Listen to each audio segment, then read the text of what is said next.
માત્ર બોટાદ જ નહીં, અગાઉ સુરતમાં પણ ટ્રેન ઉથલાવવાનો પ્રયાસ થયો.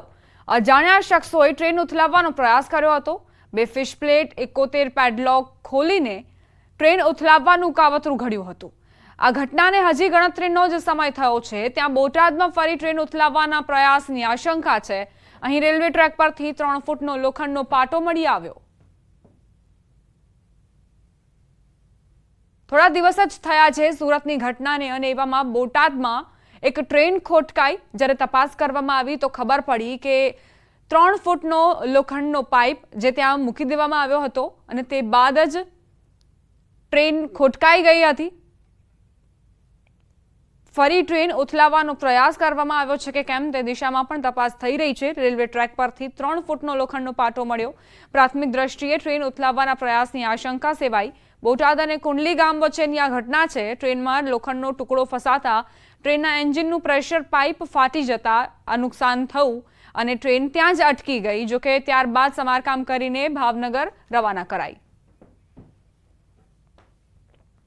આ સાથે જ બુલેટિનમાં અત્યારે બસ આટલું જ. વધુ અપડેટ્સ માટે આપ જોતા રહો ન્યૂઝ 18 ગુજરાતી.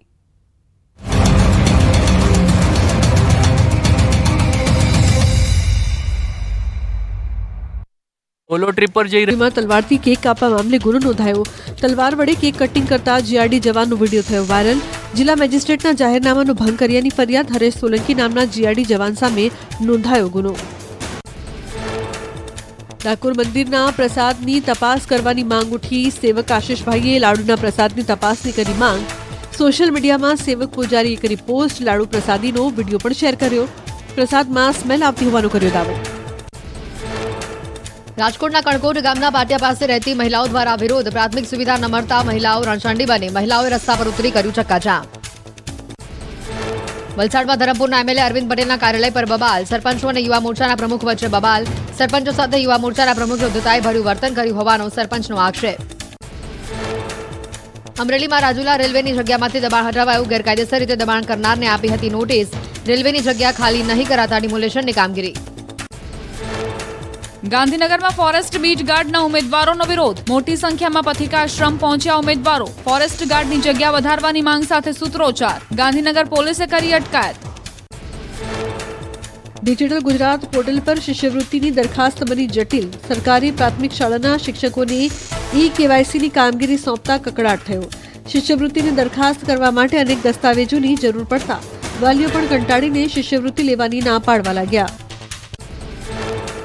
સમગ્ર રાજ્ય શિક્ષકોને કેવાયસીની જટિલ કામગીરી સોંપવામાં આવતા શિક્ષકોમાં નારાજગી જોવા મળી. વિવિધ દસ્તાવેજો અને વિગતો આપ્યા બાદ પણ ગુજરાત ડિજિટલ સાઇટ ધીમી ચાલતા આવે છે એરર. વિદ્યાર્થી અને વાલીઓમાં પણ નારાજગી. સરકારની શિષ્યવૃત્તિને લઈને આચાર્ય મંડળના પ્રમુખના આરોપ. નકામા પુરાવા માંગી સરકાર શિષ્યવૃત્તિ સ્થગિત કરવા માંગતી હોવાના આરોપ. 1976ના નિયમને હળવો કરવાની માંગ. દાહોદમાં બાળકીની હત્યા બાદ લોકોમાં ભારે રોષ. કોંગ્રેસ આપના કાર્યકરોએ રેલી યોજી. આરોપીઓને ફાંસી આપોની માંગ સાથે રેલી. જિલ્લા પોલીસ અધિક્ષકને આપ્યું આવેદનપત્ર. દાહોદમાં બાળકીની હત્યા મામલે આરોપી આચાર્ય સામે લોકોમાં ભારે રોષ. લીંબડીમાં આદિવાસી એકતા સંગઠને રેલી કાઢી આચાર્યને ફાંસીની સજાની માંગ કરાઈ. ફાંસીની માંગ સાથે કેન્ડલ માર્ચ યોજી. દાહોદમાં બાળકીની હત્યા બાદ ગરમાયું રાજકારણ. આચાર્ય અને ભાજપના પૂર્વ મંત્રી અર્જુનસિંહ ચૌહાણનો ફોટો ડ્રાફ્ટ. નમસ્કાર, આપ જોઈ રહ્યા છો ગુજરાતની number 1 news channel news 18 Gujarati. આપણું ગુજરાત સાથે હું છું સિદ્ધાર્થ તોકે. મહત્વના સમાચારથી કરીએ શરૂઆત. ગુજરાતમાં ચોમાસું જતા જતા જામ્યું છે. દક્ષિણ ગુજરાત અને સૌરાષ્ટ્રમાં વરસાદ.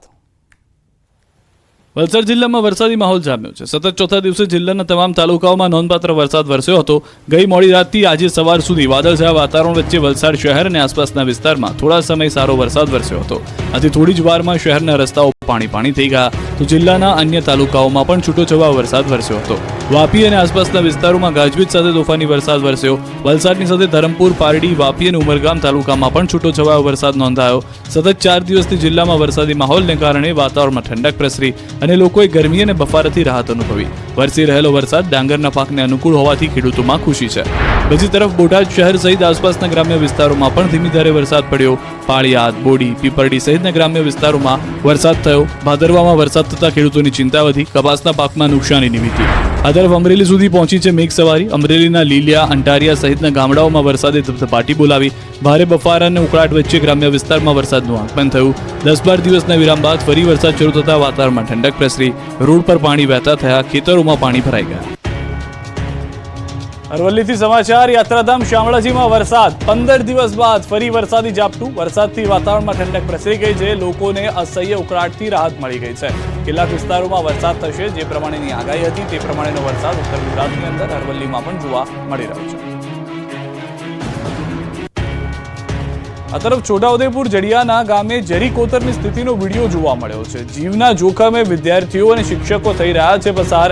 જરી કોતરમાં અચાનક પાણી આવી જતા લોકોને હાલાકી. જીવના જોખમે બાળકો અને શિક્ષકો પસાર થવા મજબૂર. ઉપરવાસમાં જે ભારે વરસાદ થયો છે તેના કારણે તરમાં અચાનક પાણી આવ્યું હતું અને તેના કારણે આ પરિસ્થિતિનું નિર્માણ જોવા મળી રહ્યું છે. વરસાદનો છેલ્લો રાઉન્ડ ધમાકેદાર હશે. ચોમાસાની વિદાયના પડઘમ વચ્ચે 5 દિવસ વરસાદની આગાહી. નવરાત્રીમાં પણ આવશે મેઘો.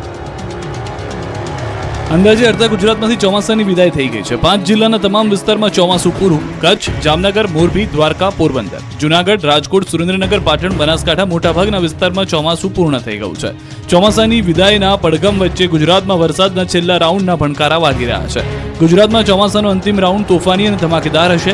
હવામાન વિભાગે આગાહી કરી છે કે આગામી 5 દિવસ વરસાદ હશે અને એ ભારે હશે. હવામાન વિભાગે આગાહી કરતા કહ્યું કે દક્ષિણ ગુજરાતમાં સારો વરસાદ પડશે. 26 સપ્ટેમ્બરથી વરસાદનું જોર વધશે. 28 તારીખ દરમિયાન અમદાવાદ જિલ્લામાં ભારે વરસાદની આગાહી છે. બીજી તરફ હવામાન નિષ્ણાત અંબાલાલ પટેલે આગાહી કરી છે કે વરસાદનો છેલ્લો રાઉન્ડ ધમાકેદાર હશે. બંગાળ ઉપસાગરમાં ભારે હલચલ હોવાથી દક્ષિણ ગુજરાત, દક્ષિણ સૌરાષ્ટ્રમાં વરસાદ પડશે. 27 સપ્ટેમ્બરથી 5 ઓક્ટોબર દરમિયાન પવન ફૂંકાશે. કેટલાક વિસ્તારોમાં 8 થી 10 ઇંચ વરસાદ ખાબકશે તો નવરાત્રીના રંગમાં પણ ભંગ પડશે. નવરાત્રીની શરૂઆત અને અંતમાં વરસાદ ખાબકશે. 14 થી 26 ઓક્ટોબર દરમિયાન વાવાઝોડું ત્રાટકશે. નવેમ્બર-ડિસેમ્બરમાં માવઠા થશે. 3 ડિસેમ્બરથી ઠંડીની અસર વધશે. તો આગાહીકાર રમણીક વામજાએ પણ શરદ પૂનમ સુધી વરસાદની આગાહી કરી છે. ગુજરાતમાં ચોમાસાની વિદાય વેળાએ નર્મદા ડેમ છલકાવાનું કાઉન્ટડાઉન શરૂ. ઉપરવાસમાંથી પાણીની પુષ્કળ આવકના પગલે નર્મદા ડેમ છલકાવાનું કાઉન્ટડાઉન શરૂ થઈ ગયું છે. નર્મદા ડેમની સપાટી 2 દિવસથી ઘટી રહી હતી, પરંતુ પાણીની બમ્પર આવકના પગલે નર્મદા ડેમની સપાટી સિઝનમાં પહેલીવાર 138.26 મીટર ઉપર પહોંચી ગઈ છે. એટલે કે ગુજરાતની જીવાદોરી સરદાર સરોવર છલકાવાથી માત્ર 42 સેન્ટીમીટર જ દૂર છે. મધ્યપ્રદેશના ડેમો ઇન્દિરા સાગર અને ઓમકારેશ્વર ડેમના પાવર હાઉસ ચાલુ છે, જેનું ડિસ્ચાર્જ પાણી હાલ નર્મદા ડેમમાં આવી રહ્યું છે. ઉપરવાસમાંથી પાણીની આવકમાં વધારો થતાં નર્મદા ડેમની સપાટીમાં 24 કલાકમાં 24 સેન્ટીમીટરનો વધારો થયો છે. હાલ નર્મદા ડેમની સપાટી 138.26 મીટર પહોંચી છે. નર્મદા ડેમની મહત્તમ સપાટી 138.68 મીટર છે. નર્મદા ડેમ સિઝનમાં પ્રથમવાર 138 મીટરને પાર પહોંચી ગયો છે. નર્મદા ડેમના ઉપરવાસમાંથી 49,981 ક્યુસેક પાણીની આવક થઈ રહી છે અને નર્મદા નદીમાં કુલ 81,140 ક્યુસેક પાણીની જ આવક છે. બાકીનું પાણી રિવરબેડ પાવર હાઉસમાં નર્મદા નદીમાં ડિસ્ચાર્જ કરાઈ રહ્યું છે. આમ નર્મદા નદીમાં કુલ 81,140 ક્યુસેક પાણી છોડવામાં આવી રહ્યું છે. નર્મદા ડેમના કુલ 5 દરવાજા 0.77 મીટર ખોલી દેવાયા છે. હાલ નર્મદા ડેમ 98.57% ભરાયેલો છે. એટલે ટૂંક સમયમાં રાજ્ય સરકારમાંથી મંત્રી કે અધિકારીઓ નર્મદા નીરના વધામણા કરવા આવશે તેવી શક્યતાઓ દેખાઈ રહી છે. સુરતમાં વગર વરસાદે રોડમાંથી ઉડ્યા પાણીના ફુવારા.